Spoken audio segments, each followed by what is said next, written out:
Jérusalem, le cœur animé de la Judée, était une ville pleine de vie, où chaque coin de rue racontait une histoire ancienne. Des pèlerins venus de loin s'aventuraient jusqu'à ces murs sacrés, attirés par la promesse d'un réconfort spirituel et de miracles. Parmi ces nombreuses merveilles se trouvait la piscine de Bethesda, un lieu dont on murmurait qu'il possédait des pouvoirs de guérison extraordinaires.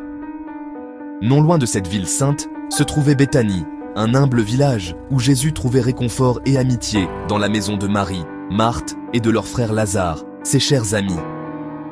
Dans ces contextes contrastés, Jésus, le Fils de Dieu, accomplirait des miracles qui ont résonné à travers le temps, témoignage de sa puissance divine et de sa compassion indéfectible pour l'humanité.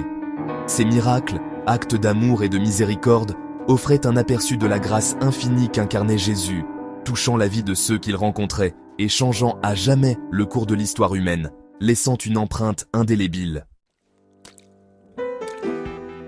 Jean, chapitre 5, versets 1 à 15, décrit une scène poignante à la piscine de Bethesda. Ici, une multitude de personnes malades et souffrantes se rassemblaient, espérant trouver un soulagement à leurs maux. Leurs espoirs s'accrochaient à la croyance qu'un ange remuerait les eaux, apportant la guérison aux premiers qui y entreraient. Parmi eux se trouvait un homme, paralysé depuis 38 longues années, attendant un miracle. Son corps ravagé par la maladie, son esprit brisé par des années de désespoir, il semblait avoir perdu tout espoir.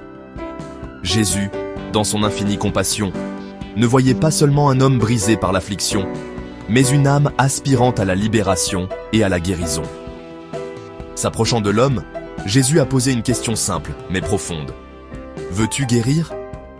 La réponse de l'homme, empreinte de la lassitude d'années passées dans la souffrance, révélait non seulement sa maladie physique, mais aussi le profond désespoir qui avait pris racine dans son cœur. « Seigneur, répondit le malade, je n'ai personne pour me mettre dans la piscine quand l'eau est agitée. Pendant que j'essaie d'y entrer, quelqu'un d'autre descend avant moi. » Jésus, dans un moment qui transcendait les limites de la compréhension humaine, ordonna à l'homme « Lève-toi, prends ton tapis et marche !» Et à ce moment, l'homme, imprégné de la grâce divine, sentit la force se répandre dans ses membres, une sensation qu'il n'avait pas connue depuis des décennies. Il se leva, témoignage de la puissance transformatrice des paroles de Jésus et de la foi renouvelée en son cœur. Laissant derrière lui non seulement son tapis, mais aussi les chaînes de son affliction, il marcha vers une nouvelle vie, libre et guérie. La piscine de Bethesda, entourée de légendes locales, était considérée comme un lieu où les malades pouvaient trouver la guérison. Les récits anciens parlent de miracles et de transformations incroyables qui se produisaient ici. L'agitation de ces eaux, attribuée à l'intervention d'un ange, suscitait un espoir désespéré dans le cœur des personnes affligées, un désir ardent de guérison physique.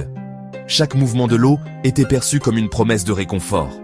Pourtant, le véritable miracle de Bethesda ne résidait pas dans la piscine elle-même, mais dans la présence de Jésus. Sa venue changeait tout, apportant une nouvelle dimension de foi et d'espoir. Jésus, l'incarnation de l'amour et de la miséricorde de Dieu, transcendait les limites de la compréhension humaine et les contraintes des lois physiques. Il apportait une lumière divine dans les moments les plus sombres. Il offrait un autre type de guérison, une guérison qui allait au-delà du domaine physique et touchait l'essence même de l'existence humaine. Une guérison de l'âme et de l'esprit. Sa rencontre avec le paralytique a démontré que la vraie guérison ne vient pas des rituels ou des superstitions, mais de la foi en le divin. Une foi qui transcende les limites humaines. La piscine, symbole d'espoir et de désespoir, servait de toile de fond à un message profond. Jésus, la véritable source de guérison, était présent, prêt à offrir sa grâce à tous ceux qui le cherchaient. Un message d'amour et de rédemption. Son miracle à Bethesda était un témoignage de son autorité sur la maladie et la souffrance. Une lueur d'espoir pour tous ceux qui étaient accablés par le poids de leurs afflictions. Une promesse de renouveau et de vie. Et